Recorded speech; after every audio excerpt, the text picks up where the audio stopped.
اللہ کی بارگاہ میں یہ مانگنا چاہیے، چونکہ دلوں کے اندر حرص، ہوس، خواہشات بہت کچھ جنم لیتی، اور انسان ان خواہشات کو پورا کرنے کے لیے پھر دیوانہ ہو جاتا ہے، اور وہی دیوانگی اس کو حلال اور حرام کی تمیز ختم کر دیتی ہے۔ جب کسی چیز کو حاصل کرنے کا جنون پیدا ہوتا ہے تو پھر جنون اندھا ہوتا ہے، پھر وہ سوچتا ہے کہ یہ چیز میں نے ہر صورت حاصل کرنی ہے،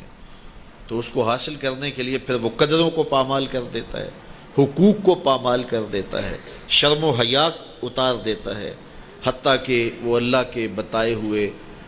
اصول اور ضوابط اور طریقے ان کو بھی پامال کر دیتا ہے۔ کسی کا خون نچوڑنا پڑے، کسی کا حق غصب کرنا پڑے، کسی کا مال لوٹنا پڑے، وہ اپنے ہدف تک ہر صورت پہنچنا چاہتا ہے کہ یہ میرا ہدف ہے، میرے پاس اتنی جائیداد ہونی چاہیے، مجھے یہ حاصل کرنا ہے اور ہر صورت حاصل کرنا ہے۔ تو اگر یہ حرص ہی مٹ جائے، یہ ہوس ہی کم ہو جائے، تو پھر انسان کی زندگی سوکھی ہو جائے گی، وہ جہاں ہوگا وہاں مطمئن ہوگا۔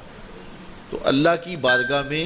یہ دعا مانگنی چاہیے کہ مالک میری آرزوئیں کم ہو جائیں، اور میری ایسی آرزو میرے سینے میں پنپنے نہ پائے جس آرزو سے تو نے منع کیا ہوا ہے۔ آرزوئیں بڑھتی رہتی ہیں، ایک آرزو پوری ہوتی ہے تو اس کے ساتھ دوسری آرزو کھڑی ہوتی ہے، وہ پوری ہوتی ہے تو تیسری آرزو کھڑی ہوتی ہے، وہ پوری ہوتی ہے تو چوتھی آرزو کھڑی ہوتی ہے۔ تو بندہ سفر کرتا ہے، یہ پوری کر لوں، یہ پوری کر لوں، یہ پوری کر لوں، لیکن آگے پھر آرزویں کھڑی ہوتی ہیں، تو پھر کہیں اس کو جو ہے وہ فل سٹاپ تو لگانا پڑے گا کہ اس سے آگے نہیں ہے۔ تو جب وہ فل سٹاپ لگا لے گا تو پھر اس کی زندگی سوکھی ہوگی، لیکن جب آرزویں اسے کہیں ٹھہرنے نہیں دیتی تو قبر کے کنارے تک بھی اس کی آرزویں تکمیل پذیر نہیں ہوتی۔ وہ غالب نے کہا تھا، ہزاروں خواہشیں ایسی کہ ہر خواہش پہ دم نکلے، بہت نکلے میرے ارمان لیکن پھر بھی کم نکلے۔ تو جتنے بھی دنیا کے اوپر لوگ اپنی زندگی کے مقصد کو فراموش کر دیتے ہیں، وہ آرزوؤں کا شکار ہو جاتے ہیں، اہوا کا شکار ہو جاتے ہیں، خواہشات کے اسیر اور قیدی ہو جاتے ہیں۔ لیکن خواہشات بڑھتی چلی جاتی ہیں اور انسان کی کبھی بھی تکمیل نہیں ہوتی۔ حضور نے فرمایا، ابن آدم کو اگر ایک وادی سونے کی دے دی جائے تو وہ دوسری وادی کی آرزو کرے۔ آج تک کسی کو اتنا سونا ملا تو نہیں ہے، لیکن فرض کرو کسی کے پاس اتنا سونا بھی ہو تو اسے تو پھر خوش ہو جانا چاہیے، تو وہ کہے گا کہ نہیں مالک اگر 2 ہو جائے تو کتنا اچھا ہو، اور 2 ہو جائیں تو وہ کہے گا 4 ہو جائیں تو کتنا اچھا ہو۔ تو یہ دیکھیے، یہ دنیا کے اوپر یہ کہاں سے کہاں لوگ چلے جاتے ہیں لیکن مطمئن نہیں ہوتے۔ تو کسی جگہ پہ ان کو فل سٹاپ لگانا پڑے گا، تو اگر نہیں لگائیں گے تو وہ خواہشات ان کو آگے لے جاتی جائیں گی۔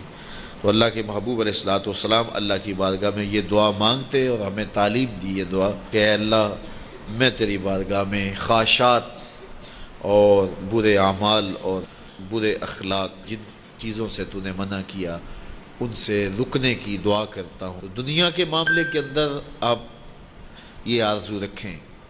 کہ بس ٹھیک ہے، اتنے کافی ہے، شکر ہے میرے لیے اتنے کافی ہے، لیکن جب دین کا معاملہ ہو، ہاں اس وقت آپ کا لالچ ہو کہ اللہ تعالیٰ مجھے یہ نیکی بھی دے دے، یہ خیر بھی دے دے، یہ خیر بھی دے دے،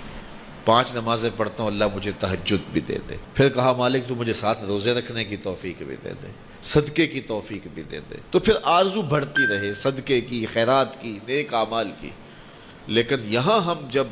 اعمال خیر کی بات آتی ہے تو اس وقت ہمارا رویہ